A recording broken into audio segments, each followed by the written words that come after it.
What's up, guys? This is Ray from the Just a Bit Outside Baseball Softball Podcast. And before we get to the show, we wanted to give a special shout out to all of our sponsors. Hit Factory Athletics. Make sure to check these guys out. The one thing I like about this brand is it was created by a ball player for ball players, and it's not going to be the bright neon colors and the crazy designs that's out there today. So if you're looking for a nice, clean, classic look, this is definitely the brand for you. So make sure to go to hitfactoryathletics.com. Check out all their apparel, their streetwear, their training aids, their accessories. They have it all. The other thing I like about their apparel is you can wear it to the office, to school, to the field, or you can wear it out to dinner on a Friday night. So make sure you check them out, hitfactoryathletics.com. Our next sponsor of the show is BIP brand. The thing about these guys is it is the hitters brand. So if you can swing it or you think you can swing it, you need to get yourself into a pair of BIP custom pro grade batting gloves. They have your stock models, but the one thing they're doing specifically for us, this show right here, is if you email them at info@bip.com and use the promo code outside21, your team will get a free custom mock-up. Your colors, your logo, your brand on your hands in the batter's box, making a statement. Make sure to get at them, info@bip.com, outside21, free custom mock-up. Use the same promo code to save 20% off your team order. And last but not least, raised decals. Get rid of that flat, ugly sticker on the front of your helmets and get what the pros and top colleges are using around the country. Raised decals literally make your decal stand out. They are 3D custom pro grade decals to make your helmets stand out, shine, makes your teams know who you are when you're rounding the bases. Make sure you check all three of our sponsors out at factoryathletics.com, at bip.com, and at raiseddecals.com. On all three platforms, make sure you use the promo code outside21 to save you some money.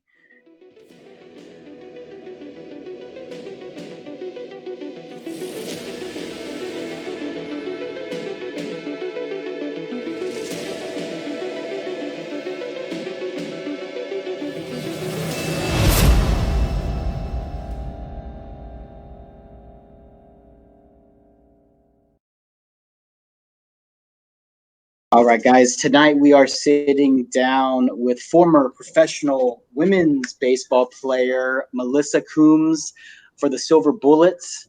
She took some time out of her schedule as a middle school PE teacher, online virtual gym class, to sit down and talk her baseball, softball career, and kind of everything that led her to where she got in her career. So my first question is, as a little girl, who got you into playing the game? My dad. I was really, really young. Like, I think one day my dad, I was 2 years old, and my dad threw a ball around with me, probably a plastic ball, I'm sure, or something like that.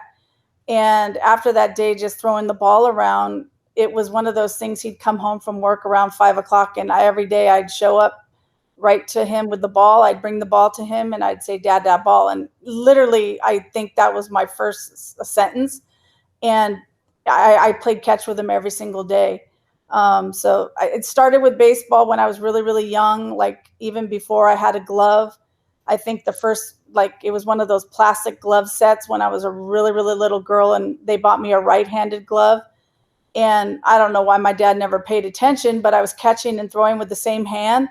And I remember asking my grandmother for Easter one year, I wanted a left-handed glove, or I said a right-handed glove. And she says, "You have a right-handed glove." And I said, "No, Grandma, I want a glove that goes on my right hand." And so basically I started playing catch with my dad really, really young. And it was one of those things that I did daily, a catch with dad, kind of the symbolism that goes for a lot of people that have had the catch with a parent. And did you have any older brothers or sisters that it was just you? Yep, I was the oldest. I have two younger sisters. Okay. Both my youngest sister and I, we both played softball for Cal State Fullerton. So, I don't know if there's been sisters that have ever played for Cal State Fullerton since us. But anyway, we both played their softball. At the same time? No, she's 8 years younger than me, so different eras. Different years, but same bloodline. So growing up as a little girl we talked about this in a previous show. I remember playing Little League, and at the time, like, there was no girls softball. So if you were a girl, you only could play baseball. Right. When I was a little girl, there was no softball in the city I grew up in. I grew up in Arcadia, California, which is outside of near Pasadena. And so there was no softball. And I remember I was in second grade, and when you go to school, back then, before digital stuff, you have a flyer that you brought home at the end of the day, and it was talking about Little League tryouts. And I was in second grade, and I brought the piece of paper home to my mom and dad, and it was kind of funny because I said, "Oh, I want to try out." And my dad, even though he had gotten me into baseball and loving baseball, he was probably a stereotypical male at that time, and he's like, "Well, we play catch every day. Why do you need to go play on a team? We play baseball in the yard." And I said, "No, I want to play on a team." And my mom said, let her try out. So that was kind of the start of it. I was in second grade. I went to the tryout. I showed up, and I was one of the only girls. I think there was a couple other girls that were older, maybe 12. And that tryout, there was like 30 or 40 boys trying out, and they were only taking like 10 because we were the youngest playing. Back then, they didn't separate by age. So I was in second grade, and I was one of the girls that they picked to actually play Little League. And so that was kind of where it started. That's awesome. So Raymond had to step away. So I guess technical director Bill is now the host. So I think that's awesome. I remember when I played Little League, there were two girls that I actually was reunited with one of them recently on Facebook, and they were some of the best ball players I've ever played with, hands down. And I actually learned quite a bit from both of them. When you were playing Little League, like what went through your mind when you were there and there's all these boys, and I'm sure they probably weren't very nice about it. So how did you get past that? Well, first of all, in the neighborhood I grew up in, I played with the boys all the time because it was a different generation. Like now for young girls, it's amazing because girls today have female athletes that are professional, that are collegiate in all different sports. And so they can look at them and go, wow, I want to be like them when I grow up. But I grew up watching baseball. So, I was like right now, my son went to Notre Dame High School and played with Hunter Green. Hunter Green is now with the Cincinnati Reds, number 2 pick in the draft. And I keep saying I'm ready for the revival of the Big Red Machine. I grew up in the 70s. I'm a Dodger fan, be very clear, true blue Dodger fan my whole life. But obviously I loved baseball, so I know about the Big Red Machine. I know the We Are family, Pittsburgh Pirates back in Pittsburgh. And I actually got to be a starting pitcher. I started in Three Rivers Stadium when I was a Silver Bullet. Got to start there. Wait. Time out. Okay. Time out. So we're originally from Pennsylvania. You got to start in Three Rivers Stadium. I did. That is Pirates Cardinals game. Oh my gosh.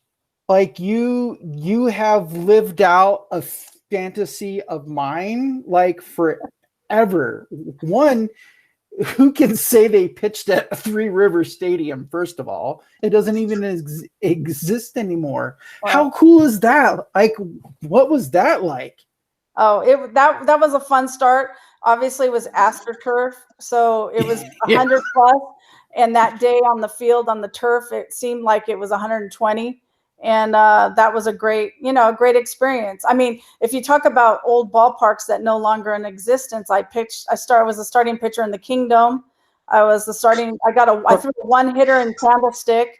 Yeah, my pitch. I was a starting pitcher there. I know there's more because I've thought of it and have answered this question before. One of the stadiums that's still in existence is Fenway. I got to start there twice. Oh my gosh. Relief in Coors Field when it was first open. So yeah, I've had my share of Oakland Coliseum, pitch there. I mean, you're an actual journeyman. You fish in more pro ballparks than most guys that get into the game.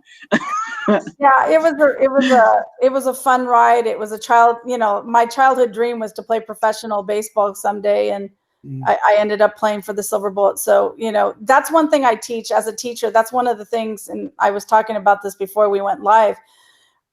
I really encourage kids to pursue their dreams and to really, really have a path and have a vision, because that mindset, if you're a go-getter and you're going to go and you're moving towards something, it's much better than being stagnant, sitting around waiting to see what comes your way. And so I encourage everybody, young kids, young adults, if you have a dream, go for it. Because if you hit a fork in the road or you end up going a different way, if you have the mindset to be successful, then whatever path you end up going down, it might be a different path than you thought, but that's really, really how you get to where you want to go. And it never, ever ends up being exactly the way you wanted it to be. And for anybody, I mean, I'm talking baseball, most guys will have an injury or have some setback or, get cut from a team. Jordan's story is always, the big one. So, I encourage them to pursue their dreams, because if you have a mindset that goes with that and a vision, then good things can come about it, even if it is a different thing than exactly what you thought. Yeah. So when you were growing up and you started playing Little League and everything, at what point did you say, I'm pretty good at this game? Like, I am better than the majority, and this is what I want to do with my life. Like, when did that moment hit? And then did you face the adversity of, well, girls don't do that? Like, girls can't do that. As far as the adversity, like, my mom has more stories than I do, because like, I remember she used to help at my elementary school, and I told you I made the baseball team. And I guess at the school that day when I had made the team, some moms were talking about how their son didn't make the team and that they picked that girl, over their son, and how dare they, and, la, la, la. But my mom was always very proud. And so she's like, yeah, that's my daughter.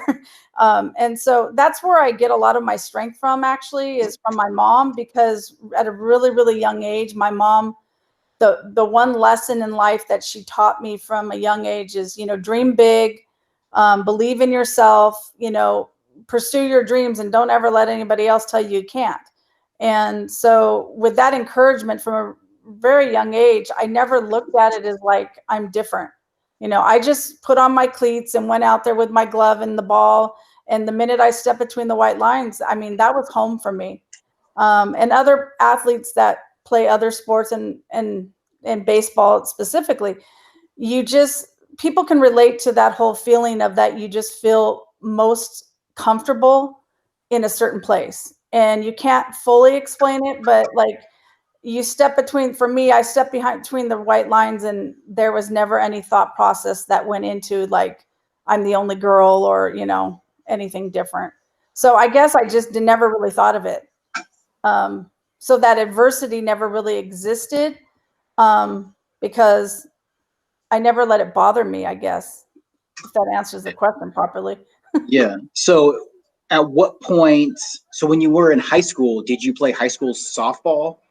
I did. See, that's the part of it that's really interesting, because I choose to say, like, I don't believe in having regrets in life. I feel like everything happens for a reason. And even if you take a path that's not the path you want to be on, it's part of your growth process and who you end up being.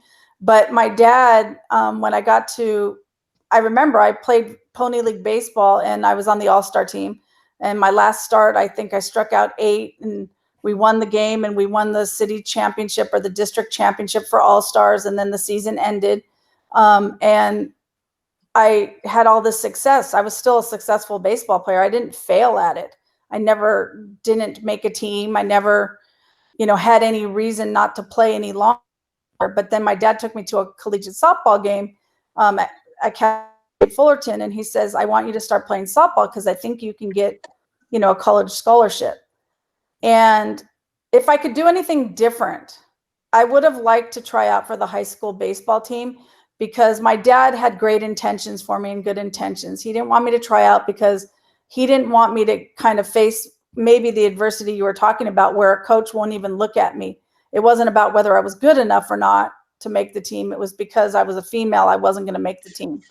And he didn't want me, he was trying to shelter me from that maybe, and show me another path that I could take, that I could find success. And so I still wish I would have tried out to see what happened. Even the high school coach at the time, I ended up speaking for him when I was a Silver Bullet. I went and spoke for him, and he said, why didn't you try out for my team?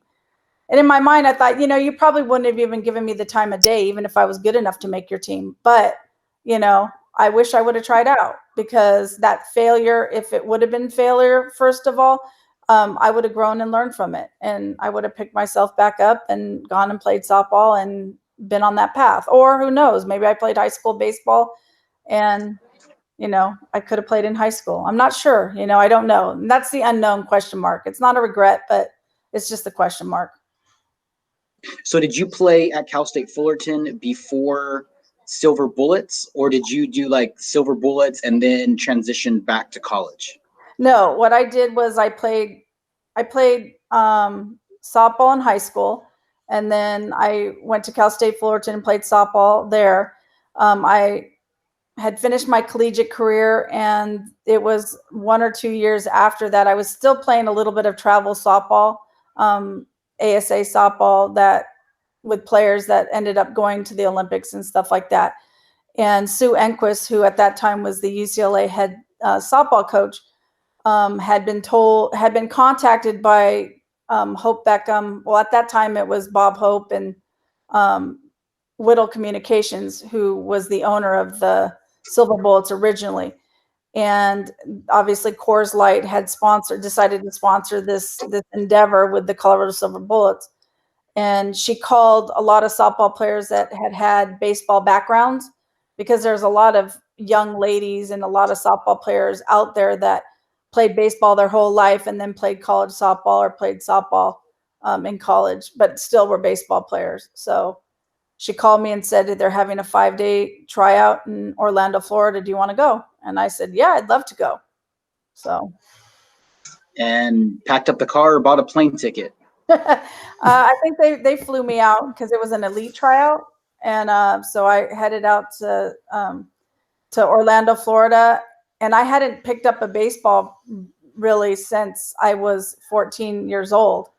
And so the minute I walked on the field, it was a little bit interesting. The ball's smaller than a softball, but the minute I walk between the white lines, another one of those, I don't know if I can fully express the feeling, but it was almost like a coming home.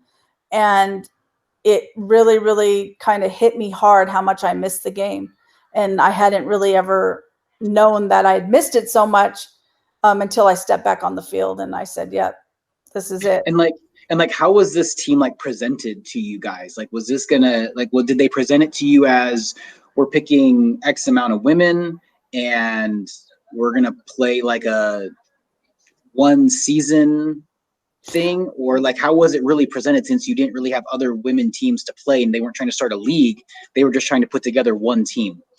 Well, as far as the team, like I said, I showed up in Orlando, Florida, and then I didn't know what to expect. So when I walked on the field, that was when Phil Necro, who was our manager, and then his brother Joe Necro showed up there at that 5-day tryout.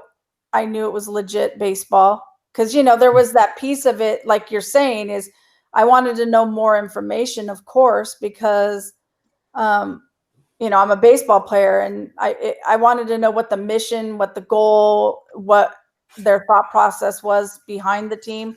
And they basically said, this is an all women's professional baseball team, and we're going to go around the country playing against professional men's baseball teams at that time. And that was the original statement that came out. And I said, I'm in, I want to play. So as being professionals, did you guys get compensated for? Yeah, we got compensated. The original stipend at that time was $20,000, which is more money than minor league ball players got. Maybe AAA gets possibly close to that. So we were making, it wasn't like you got rich off of it, but you definitely made enough money at that time. I had already started teaching, and I was in the middle of a contract with my school. And the minute I told my principal that I had this opportunity to go to spring training and play professional baseball, he says, "You're out of this contract and go play." So, it was enough money to obviously survive and live off of, and it wasn't bad money. I'm sure there's minor league ball players now that would love to get $20,000.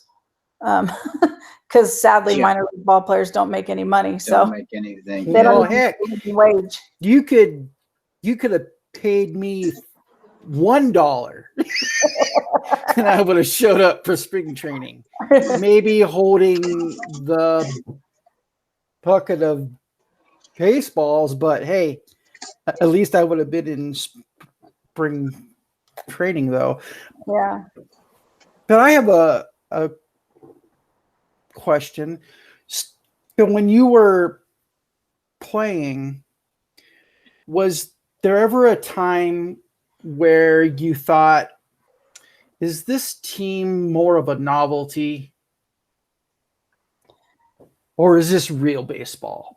Like, by us playing, are we proving, one, that women can play pro baseball, and two, this is why people need to invest money to put out a women's professional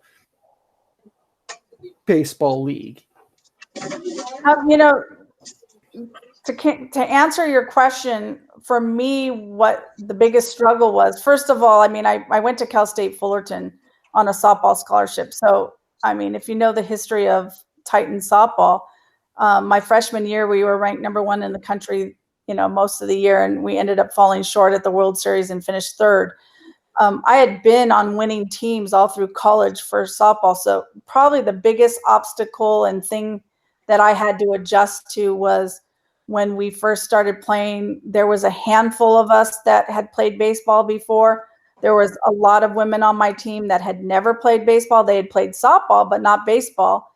And they're two totally different games. They're very similar, but they're totally different games.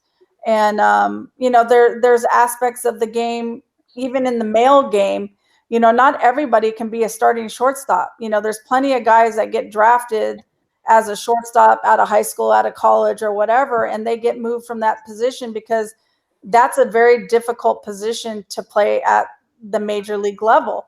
So when we were an all women's team and we were swinging wood bats and we didn't have the experience, even myself, I told you I had played baseball when I was 14 years old. And at that time, when the Silver Bullets came into existence, I had taken 10 years off. I was at least 24 years old. So I hadn't picked up a baseball in 10 years. So I lost 10 years of development. And so to answer your question, that was the part for me that was hard, was, the going, gosh, I wish I had those 10 years back. I wish I was, not that I was old, but like, I wish I could have developed during that period of time. And it's always like another question mark. Well, what if I would have continued playing baseball and played all along? And I wish I would have had that opportunity. For me, that would have been, a dream come true. And I wish I had that. Even now with young girls that are playing baseball, it's like, you can't tell a girl go play softball because it's not the same game. And baseball is a great game. And I'm not going to tell a girl that plays softball, you have to go play baseball. You have to pick what you love and pursue it and play it. But it's not the same game. And do you think, like, now, because we've had other women's softball coaches on, former players, and we've talked about this before of, can women play both? I always find it interesting that there's a lot of men fast pitch softball coaches, and I always think that's an interesting dynamic, just because I've never hit against someone that's a fast pitch softball pitcher. So I don't know what you go through. I've hit off of someone that throws a baseball at me, but I don't. And I understand people that say, like, well, swinging a bat is swinging a bat, and it's two different things. It's the same thing. But to me, it's the same. But like you said, it's not. There's a difference. The ball moves differently. It's coming out of the hand differently. It's coming from a different angle. So if I've never experienced that, I would feel it would be very hard to teach that. Well, you're a teacher, and I'll just throw this out there. There's plenty of people out there that teach things that they aren't very good at, or they've never played, or they've never done. And it doesn't mean they're a bad teacher. I'm not going to, say that they are, but I guess, does that answer your question kind of in a little bit of a way? I mean, there's people out there that coach and they have studied the game and they know the game, even though they haven't played it. So, I want to be cautious in saying, oh, well, just because you haven't played something or haven't taught something doesn't mean you can't teach it. So, right. But I guess like when it comes to like a relation standpoint, we had a former professional hitting coach on last week, and his last big league job, he was with the Diamondbacks when they won the World Series in 2001. And I asked him, like, when you get to that level, like, what is your actual role? Because if those guys are on that roster outside of someone that just got called up, like, is there anything you're really teaching them? And he said, no, not really, but you wait for them to come to you, and then you kind of have a conversation. So I guess from a player relation standpoint, like, I don't know what it's like to stand in the box against some of the top women's pitchers in the world. Doesn't mean I can't teach it, but as far as relating it, I don't know really what you're going through, if that makes sense. Right. Well, I mean, the one thing I will say, in very clearly is, once I left softball, I mean, yes, I did coach at a community college recently, softball, but I wasn't the head coach. And so I haven't been a part of the softball subculture, where I've followed it in depthly as I do baseball. And so it is one thing, though. You bring up a point, and it's not a right or wrong. There's different methodologies in teaching baseball and softball, but one of the things that, I felt when I watched some of the swings in softball, and like I said, I'm not saying, is you don't need, the difference between hitting a softball and hitting a baseball is the pitcher will, unless they're throwing, I mean, the pitcher generates more power in softball. You have to have more bat speed, in the sense that you have to get through the hitting zone quicker. And in baseball, you have to let the ball travel. I mean, yes, guys are throwing 100 miles an hour now. So, but you have to generate the power. So it is different. I don't know if that answers kind of your question. So You have guys that were baseball players that teach or coach softball. And I know coaches that teach hitting a softball almost the same as hitting a baseball. And, I'm not going to argue with, I think it's a little different, but that's just my take on it from my experiences. Athletic wise, so last year I was in a co-ed softball, slow pitch, and we were playing slow pitch softball. So we were playing this one team. They were all young players, and I'm watching them warm up, and I'm watching this girl throw a ball from the fence, from center field to home plate, basically at knee level. And I'm like, something's fishy here, guys. I don't know quite what it is yet, but something's fishy. So we were playing, and I get to first base, and I asked the girl at first, I said, so where do you all play? Because you're not like this level softball. And she goes, no, we play at Regis. And I'm like, wait a minute, do you play for Regis University? And she's like, yeah, we're all on the softball team at Regis. And I'm like, wait a minute. And tell you what, they rolled us 22-2. And they were some of the most athletic women I have ever seen. Like any, how can I say this? Like it really raised a level of competitiveness that I haven't played against for years. And they were unstoppable. They were anywhere you moved, they hit it in the opposite direction. If the ball bounced in, it was an automatic double. Like it was insane how athletic and disciplined they were. But it was an experience playing against it. Well, I think what you're touching on is just that, you know, the gender differences, that an athlete's an athlete. And if you study and research, and I learned this when I was a silver bullet, I had no idea that women were banned from baseball, not because they weren't good enough, because they were women. Because if you really, really study like some of the, some of the women that, there were minor league teams that had women on them playing. And then at that time, they banned women from playing professional baseball. So the Silver Bullets, when we came along, we were the first team that was allowed to, that was basically playing professional baseball for women since the movie A League of Their Own in that era. But like even in the Negro leagues, they had women that were playing baseball. If you do research, I don't have them all of them off the top of my head. I'm not a history person, but I've read about them and learned about them. And there's some amazing female baseball players, and the athleticism is, an athlete's an athlete.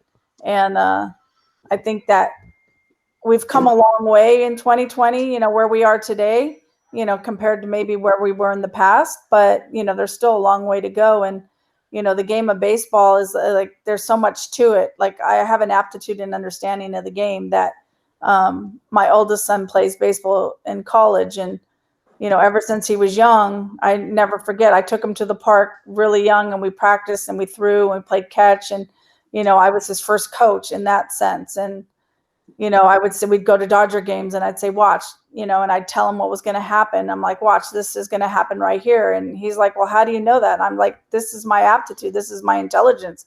I understand it, and I see it happening and I comprehend it. And I just think that it's not a gender thing. It's an understanding of the game. Yeah. And baseball and softball both are highly mental games. So I was actually listening to your podcast today, with who you had on last week. And, he was talking about, the mentality and the mindset that's required, and how, because I went through it with my oldest son, you were talking about going pro out of high school versus college and stuff. And, there's a mindset, there's a mental component to it that's so much greater than the raw talent that you have. And, those that make it are the ones that are able to keep it together mentally, because all of a sudden you go from being the best on your team to, you look around you and there might be somebody that might be faster or might get further than you. And if you're focusing on all the people around you and what they have, not on what you have, then you're beat. So it's really, really a mental component that is a lifestyle, really. And I think what's hard too is, and we've heard this now from two ex-pro guys, and watching other, all like the videos that Trevor Bauer just put on.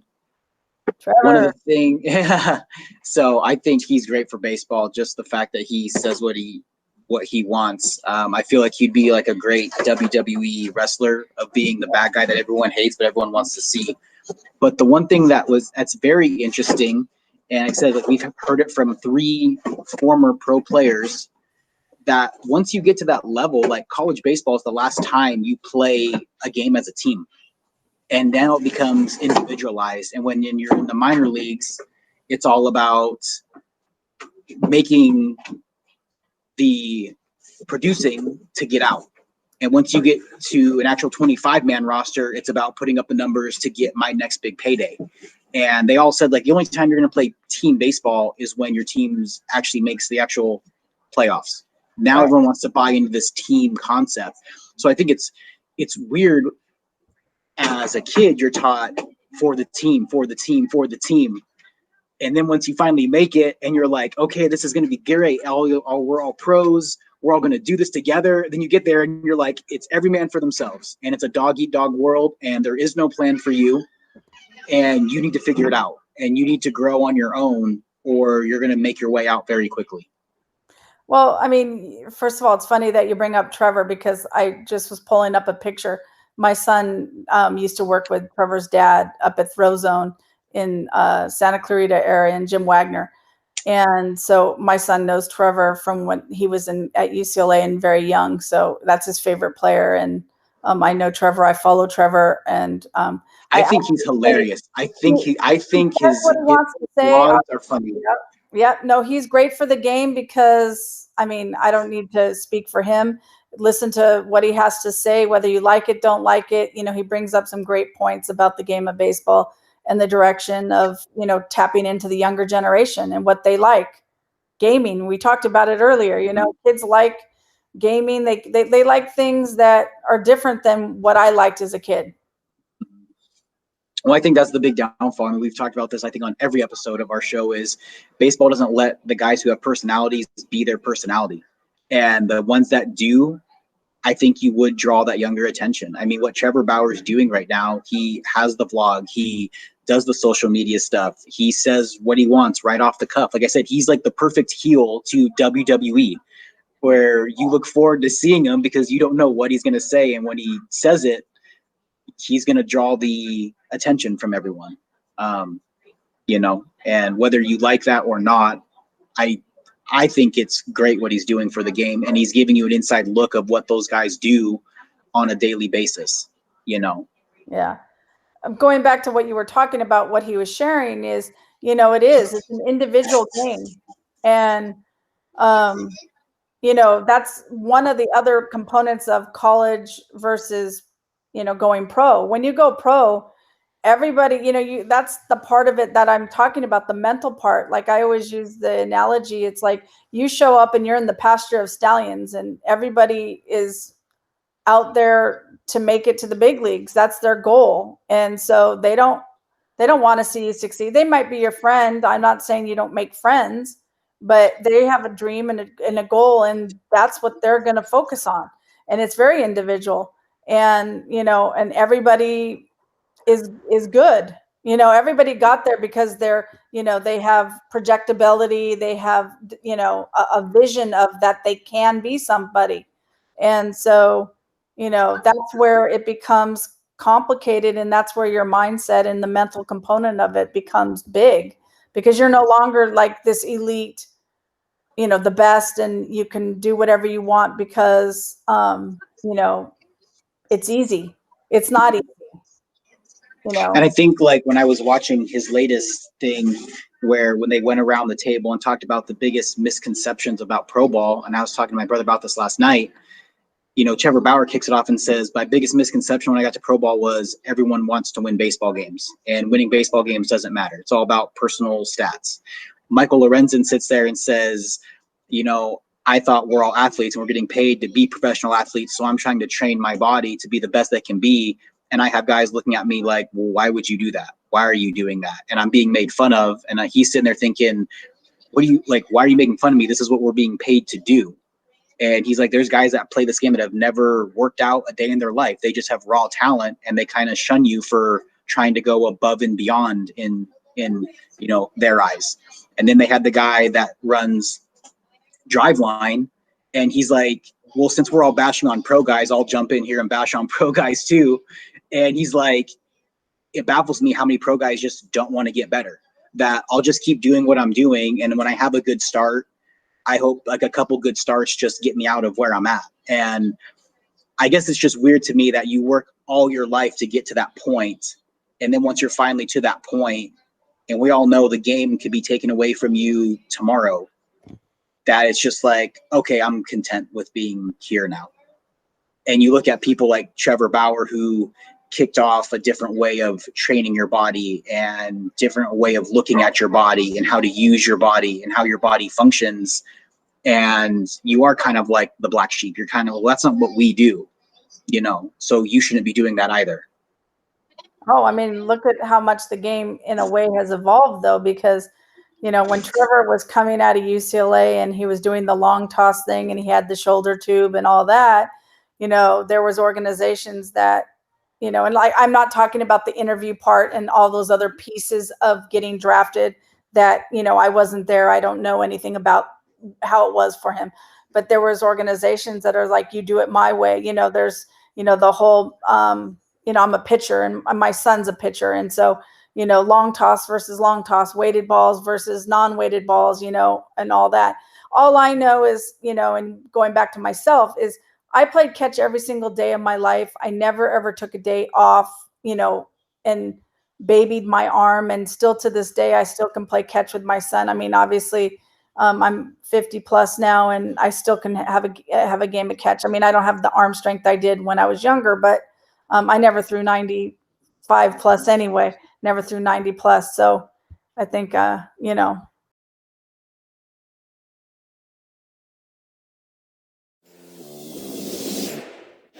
We are halfway through the show. We wanted to take a quick break to say thank you for taking a listen.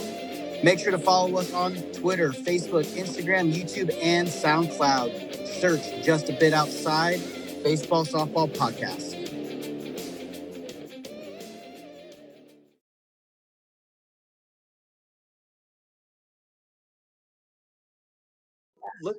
Let me ask you this question. With the science that we have now behind throwing and how the function of the body and all these different ideas and methodologies to working out to condition to pitch, do you think if a woman got on a throwing program, do you think a woman genetically could throw a baseball 90 plus miles an hour? I mean, when I was on the Silver Bullets, we had a couple women on our team that could touch the low 80s. And like I said, both of them on the team, like I hit 80 once, but I was a left-handed pitcher and my ball doesn't go straight still today. I throw a four seam and my ball will tail every time I throw it. So, you know, I'm a bad example. Lefties sometimes are a bad example. Old school, of course, finesse pitchers. I don't see why a woman couldn't hit 90. I mean, you know, people are getting bigger and stronger. That it's not just one gender, you know, people are getting stronger and taller and bigger. And, you know, so, I mean, if you look at the bar that has happened in baseball for men and where velocities have gone, you know, women are athletes too. And if trained properly, they're going to gain velocity too. Exactly where that is, because nobody's really done it that I know of.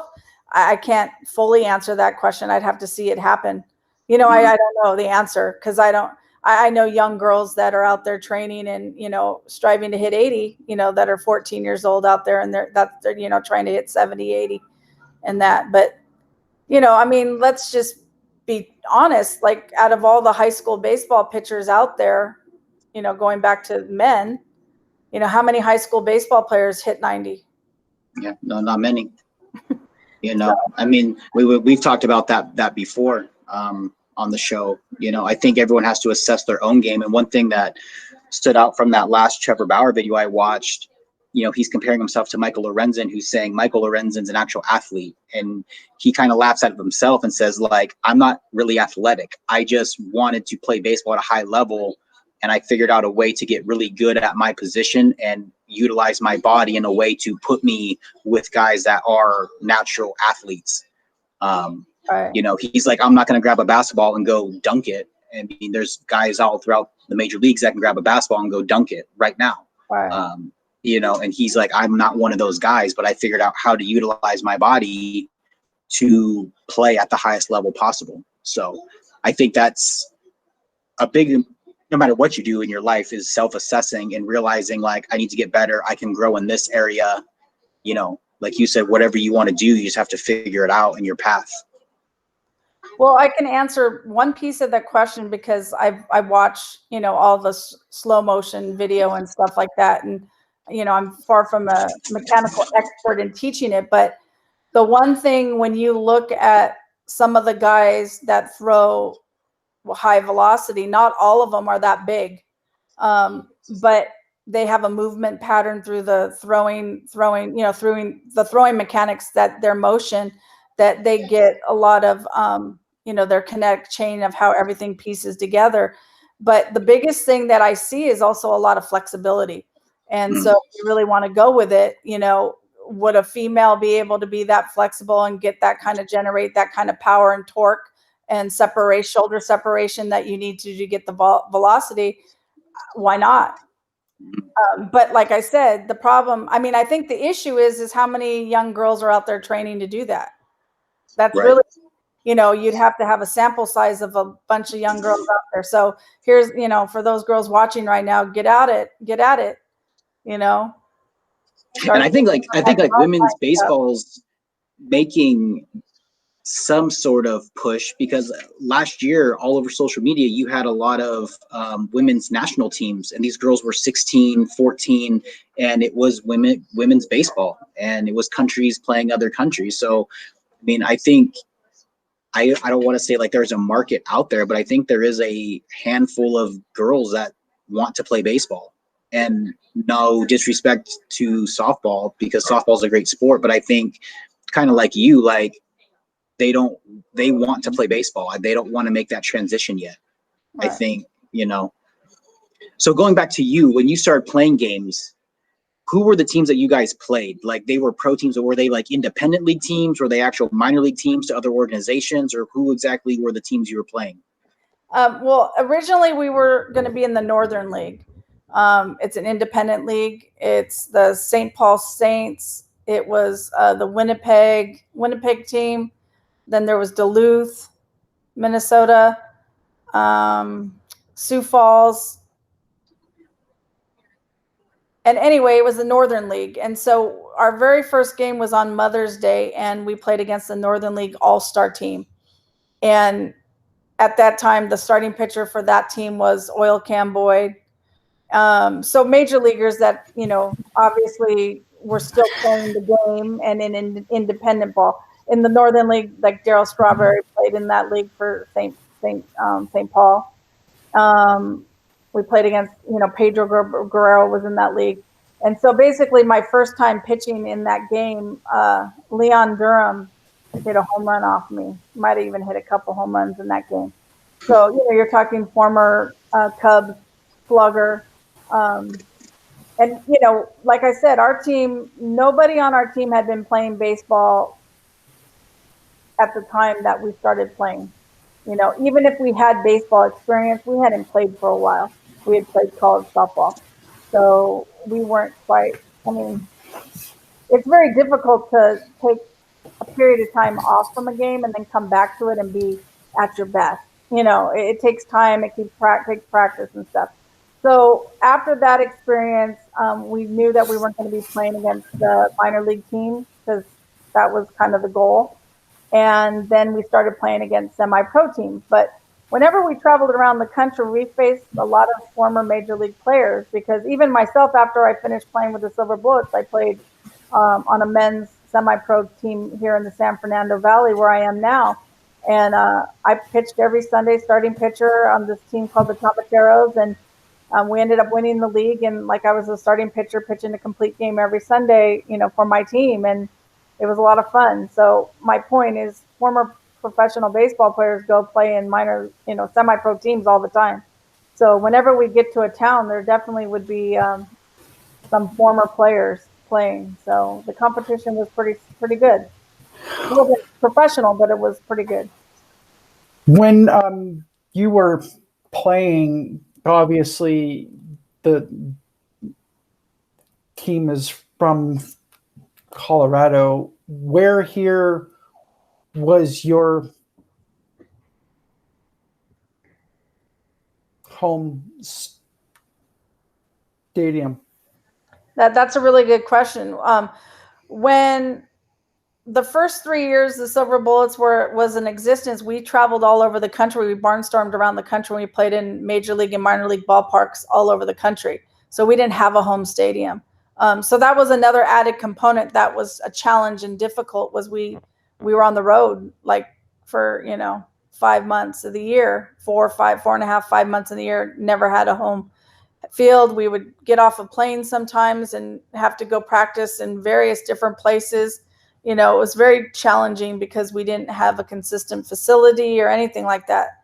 The last year of the Silver Bullets, they did play, and I want to say in Georgia somewhere, they did end up having like kind of a home hub that they played more games in, but that wasn't until the 4th year of the team. So to answer your question, even though we were the Colorado Silver Bullets because Coors Light had sponsored us, Yeah. we did play in Colorado, but we were only there, most places. We never stayed any place more than a week or two. And if we did stay a week or two, it was because we were playing, like when we played in Seattle, we stayed, I want to say, for 10 days because we played in the Kingdom and we played in Tacoma and Spokane. We played in Washington, basically, throughout the minor league parks up there as well. Same thing in California. And did you guys get the full minor league treatment where you guys were on a bus everywhere you went, or did you guys actually get the luxury of flying? A little of both. But we did have some long bus rides, but nothing like minor league teams do. Nothing like, because, a minor league team, you can get on a bus and be, 14 hours, probably even longer than that, get out and have to go play. And we did stay at some hotels that were a little suspect in some of the minor league because we usually would stay at the same hotel that the, whatever ballpark we were playing in, we would stay at the same hotel that the visiting team would stay at. But there was some hotels that, we have some stories some crazy stories, really. And then we also got, some really nice places too. We played, I got to pitch in the old Shea Stadium too. That was the other place that I got to start.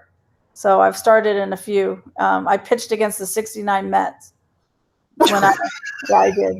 They obviously were older, so, but yeah.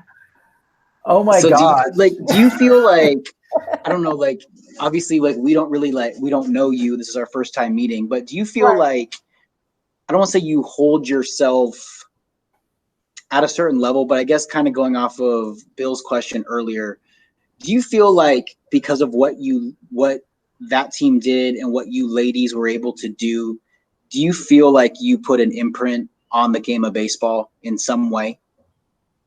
I would hope so. I mean, the biggest thing, and once the team folded and we no longer were able to play, there's been a long gap, but hopefully we opened some doors, hopefully perfect example is Isla Borders.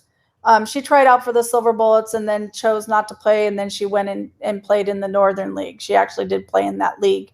I would hope that maybe us getting that opportunity to play professional baseball, I can only speak for myself.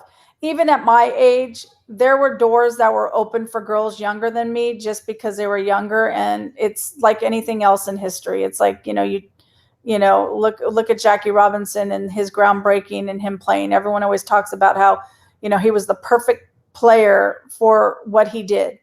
Was he the best? There's people say no, there were other players that were just as good or maybe better. And I'm not trying to say, I didn't see them all play, so I don't know the answer to that. But it's the same thing, I think, for women. We hopefully were able to open doors for young girls. And, even now, I mean, play the game, love the game. Yeah. And there's no reason women can't play the game.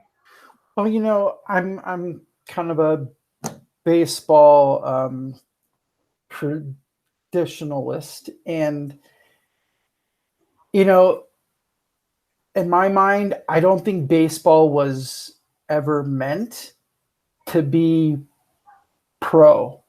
I think if you really look at baseball history, there were so many just amateur leagues. Factories had baseball teams, and small towns. Like I really think that baseball was meant for everybody. Right. And I don't think, it would be wonderful if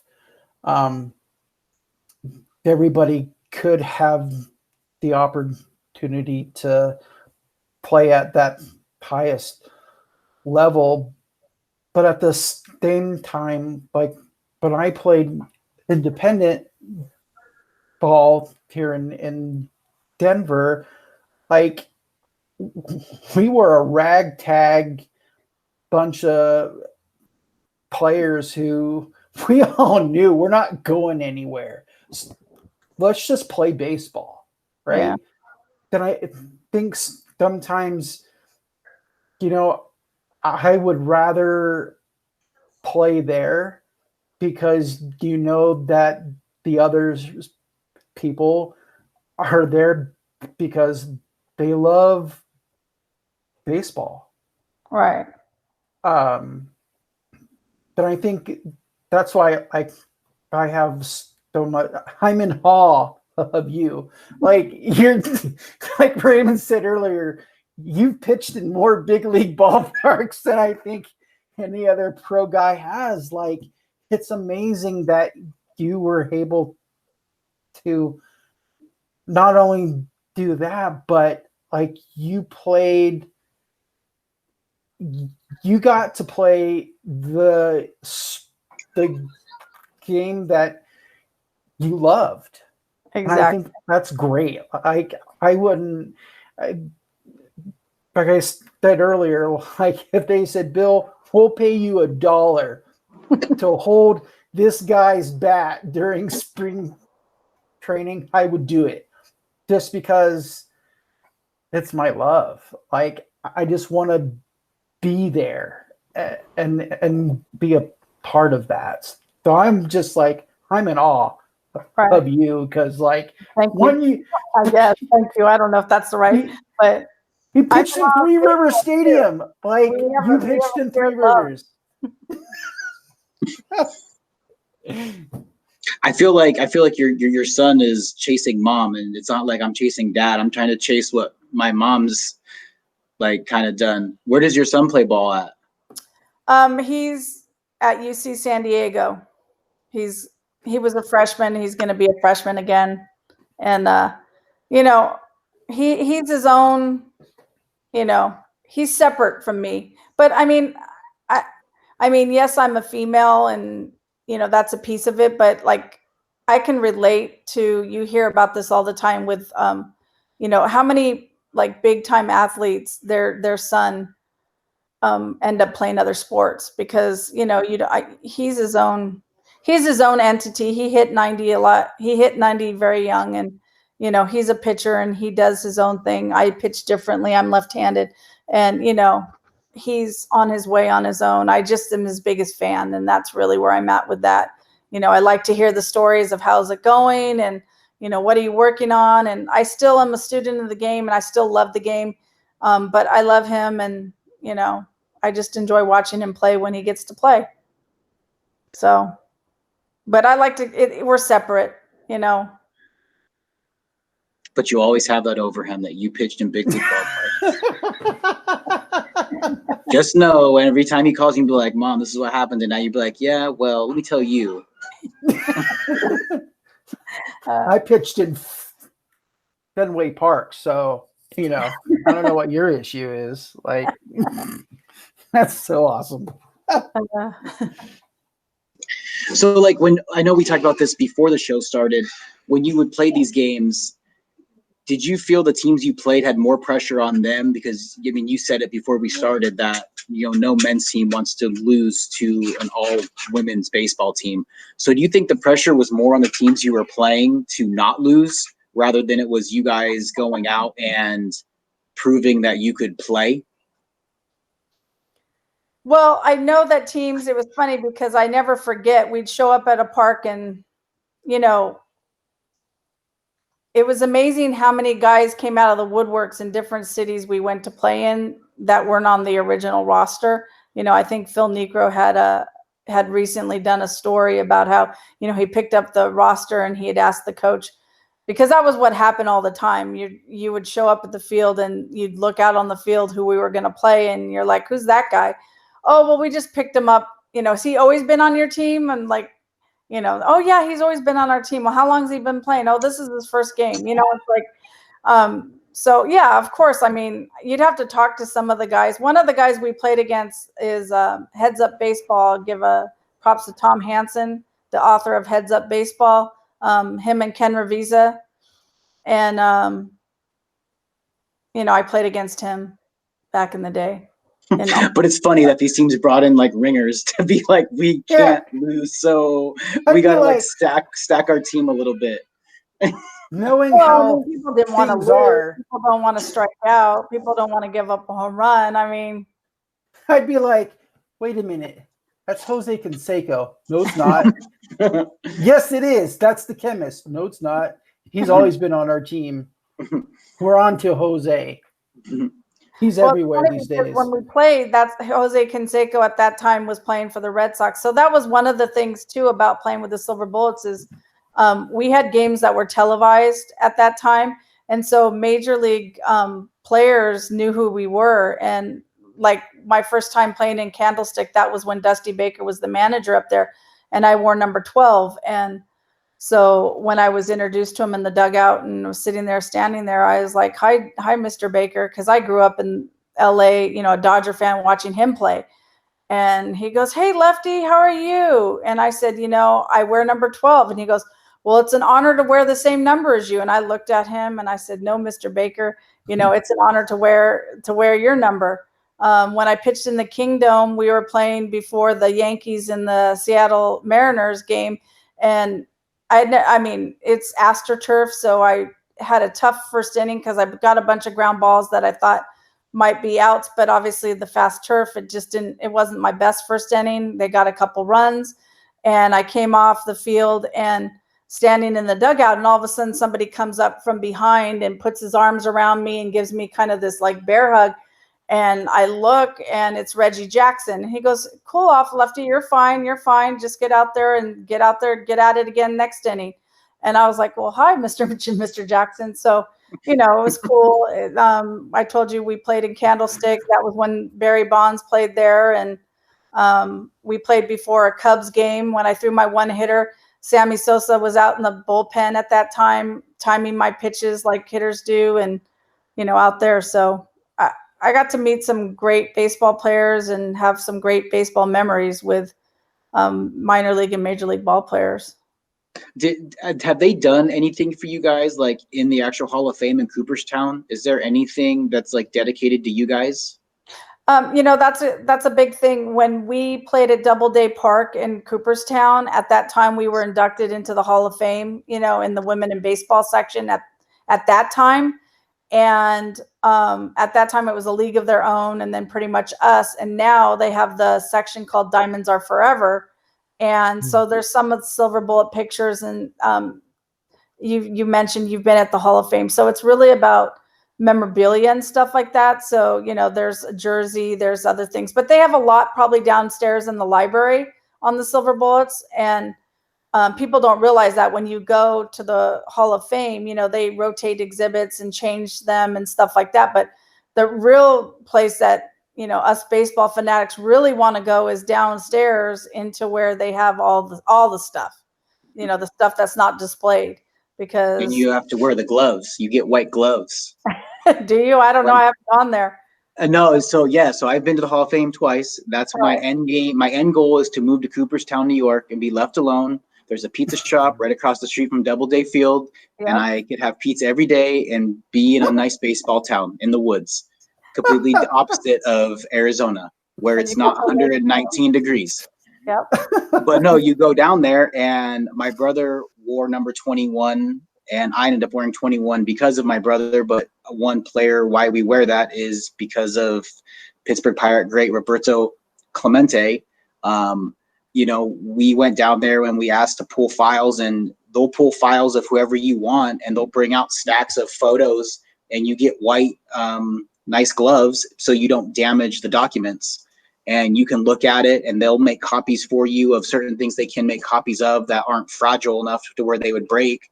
But yeah, it's a really cool experience to go down there and get to look at all of that stuff. And I think it's cool. Like, you can always, yeah. So if you ever have the opportunity to go in there, I mean, go. It's definitely an experience. I mean, I loved it, and I've been twice, and I mean, you could walk through it, and it's going to take you probably 3.5 hours just to walk through it. And if you wanted to read everything, it's probably going to be a weekend experience. But yeah, we played at Doubleday Park one time. And then I didn't play the 4th year with the Silver Bullets, but when Phil Negro was inducted into the Hall of Fame, the team got to go, and we're there. And then I've been back to Cooperstown. Both of my sons played in the Cooperstown Dreams Park. The Dreams Park, boom. Yeah, both of my sons got to play there. My oldest son actually got to play the very last year. They had a 10U tournament, so he went twice. And then my youngest son, we went a couple summers ago to Cooperstown, and it was fun because both of my sons had great tournaments when they were there, and it was a great experience. And obviously, you know, the symbolism of being in Cooperstown, and been there at Father's Day. My dad's deceased, so I felt like he was there with me, and, you know, it's a big deal. But it's an amazing place, and I could see why you want to live there someday. Yeah, the Dreams Park. I played in that tournament when I was 12 with a team. But yeah, the whole town is just, I don't know, it's just a fun little town in northern New York that's just in the middle of the woods, and you roll up on baseball shop after baseball shop after baseball shop, and there's the Hall of Fame and Doubleday Field. And yeah, I mean, Great. And that is where I am bitter with my brother, because he got to play in Cooperstown, never played travel ball ever. However, when I was in my majors Little League team at an all-star game at Fitch Park, the previous home of the Chicago Cubs, that there was a man in the bleachers. I was playing first base. There was a man in the bleachers, and he caught a foul ball, and he says, "Hey, here's your ball back," and he tosses it, and I look, and I'm like, "Oh my, that's Ryan Sandberg." And he's signed it and everything. But I'm like, I may never have played at Cooperstown, but Ryan Sandberg came and watched me play baseball. It's way above everything else. I think that's funny. Like, when you met these other pro guys, like, you called them like Mr. And I remember when I was coaching high school baseball here, Jay Bell's son played at one of the high schools. And when we played him, he was an assistant coach. And everyone's like, "Oh, well, you know, the left fielder's going here, and that's Jay Bell's kid." And I'm sitting there thinking, Jay Bell, second baseman for the Pittsburgh Pirates, Jay Bell? I'm like, I want to go talk to Jay Bell across the field about being a Pittsburgh Pirate. But Right. I guess so, like, when you were in those stadiums and you got the chance to meet these people, you know, Dusty Baker, Reggie Jackson, were you like in awe of them? Because, I mean, were your childhood heroes. Like, you watched them on TV growing up? Yeah, I mean, obviously, you know, it's an honor to have met them and talk baseball, because they had watched our games. Obviously, they were there watching our games at that day. You know, there's Sandy Alomar Jr. was a fan of ours, and when we played at Jacobs Field, I mean, obviously, when I say names of stadiums, they've changed and stuff like that. But you know, when we showed up at the field that day, he goes, somebody came in from the organization and said, "Sandy would like to come say hi to you and meet you guys, because, you know, they watch all your games in the clubhouse, and, you know, he's a big fan." So, you know, we had a lot of respect from them as ball players. We played the game, you know, we loved the game, and we were ball players, and we talked baseball. I mean, I talk baseball all the time. that's just who I am. So. And Did you did- ever? Oops. No, go ahead, Bill. Ray. Okay. No, go ahead. So, did you ever go into a ballpark? Like, I remember one year in high school, we got to play one game in Coho. That is so hard to say when you have a speech impediment. Hohokam Park, and there were I think the A's play there now. Yeah, the A's are there. In Mesa, but at that time it was the Cubs, and I remember running out to play first base, and first I realized, like, okay, I'm standing where Mark Grace is, right? But then, like, the park was so big. Like, looking in at the hitter, it looked like there was 100 yards from home plate to the backstop. And I was in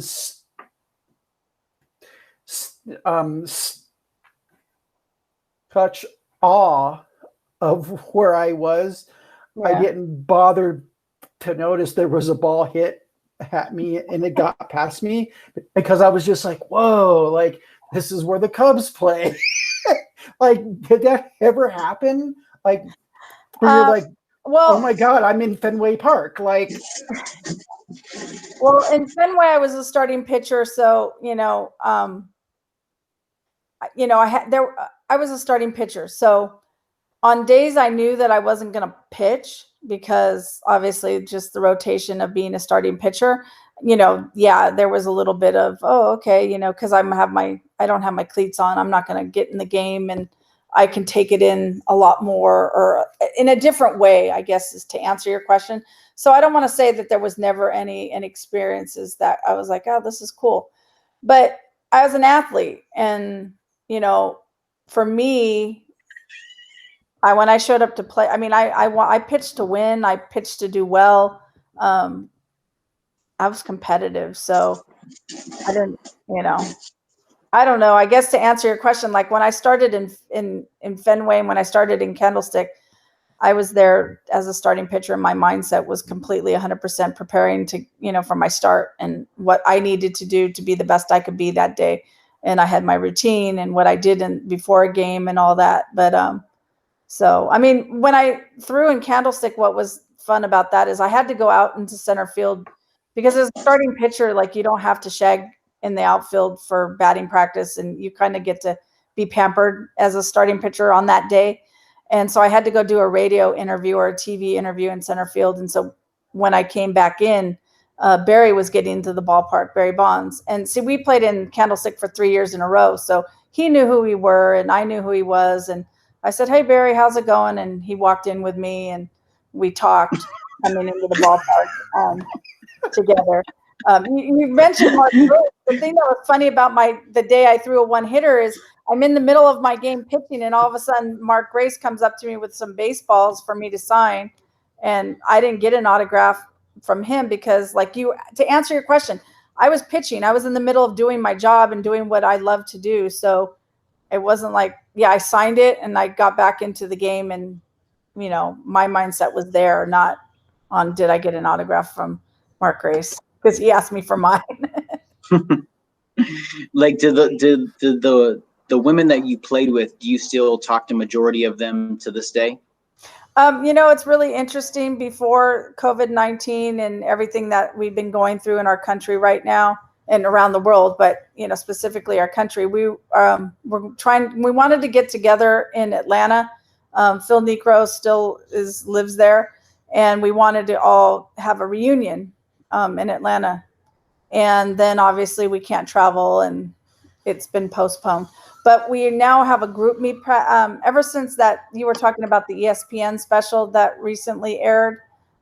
And so we've been on this group meet chat and stuff like that, keeping in touch via chat and stuff like that. So we do keep in touch, but We didn't always keep in touch every single time. We had one reunion of many years ago in Denver, Colorado, and we'd like to have another one. Hopefully when things are different than they are right now. So, but we do keep in touch, some of us more than others, but we've all kind of connected, social media. If you ever do come back to Denver, we definitely have to get together, and because I just want to hear all your stories. Sure. I mean, I'm all for it. As you can tell, I can talk a little bit. So, I mean, I don't mind. So do you I guess I know you kind of given your outlook on how you teach your students and your approach with your son, but if you had a final thought, what would that kind of be for anyone that's in the game of baseball, in the game of softball, just in the game of life? What, out of all your experiences that you've had, what's your biggest takeaway and the biggest thing that you could pass along? Just a couple things. I mean, obviously, how you perceive and how you see your mindset is the biggest thing, in life. You have to look at a situation and look at it from what perspective you're at and what you can look at. So, but it's I teach kids and talk to kids about believing in yourself, being passionate, working hard, and having the vision that you're going someplace and see yourself there, and believe in yourself, having confidence. That's the biggest thing, is find something you love, pursue it, work hard, have fun doing it, and be the best you can be. That's kind of simple. My simple answer. Simple answer. You always can control how you see things. Control the controllables, as the late Ken Revisa would say, and mindset's everything. How you perceive things. You can look at things from every perspective, and obviously, if you want to focus on the positive, and we asked from it. And my last question, and we asked this to everyone, but what do you feel baseball could be doing to bring that younger generation to the game? It's a good question. I think that Trevor's hit upon it pretty well. I think that, well, I mean, we were talking before we started, we all, being an educator, kids are into gaming, kids are into, watching video games, watching YouTube and all that. So I think branding their players, and allowing players to actually brand themselves. And what I mean by that is, pretty much what you see happening, through social media, putting mics on players, maybe getting away from the old school traditions of the game, because you were talking about the history of baseball, and you're talking, we're in a much faster paced world these days. And so I don't know if we can return, and it's not just baseball, it's a lot of things, having all day to sit there and watch even a football game or a baseball game, or, that's not how people live today. So I think evolving into the 21st century and evolving into, making it fun, making it exciting, making players accessible, however that is. Obviously, there's a privacy and there's parts of it that you can't change, but, evolve, grow, change. We want to stay the way we are, the same, but maybe it's time to grow and change. All good stuff. Bill, you have anything else? Well, I've pretty much have proven that I'm a nerd, and I just love hearing all of her experiences. I like how you talk about it so nonchalant, but I mean, I know, I just walked up and said, "Hey, Barry." But I think, I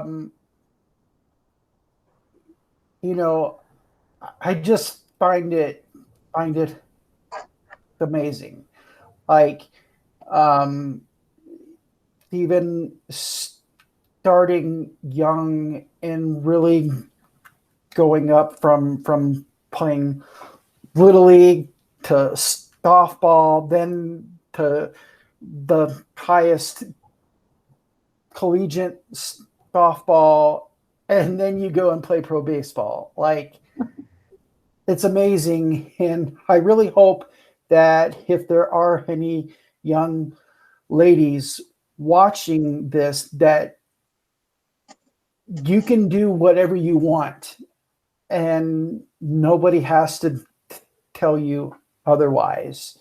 And I think you're an example of that. And I really appreciate it. I believe I probably have watched one of the Silver Bullet games on television. That I'm thinking about it. So, I mean, you've impacted baseball. So I just think it's amazing work. Well, thank you. Thank you very much. Yeah, and to so all the I mean, young girls out there or boys, anyone loving baseball, pursue your dreams. Love the game. You know, be humbled by the game, but love the game. It's a great game. Melissa, thank you so much for your time, and we hope to talk to you again. Sure, anytime. Thanks for having me. It's going to wrap up today's show, guys. Thank you again to Missy for taking some time out of her busy schedule. Make sure you check out all three of our sponsors, Hit Factory Athletics, Fit Brand, and Raise Decals. Use the promo code OUTSIDE21 on all three platforms to save some money. If you enjoyed this, make sure you give it a thumbs up, subscribe to the channel, share with a friend. Until next time, take care. I'm Ray. Just a Bit Outside Baseball Softball Podcast. We'll catch you later.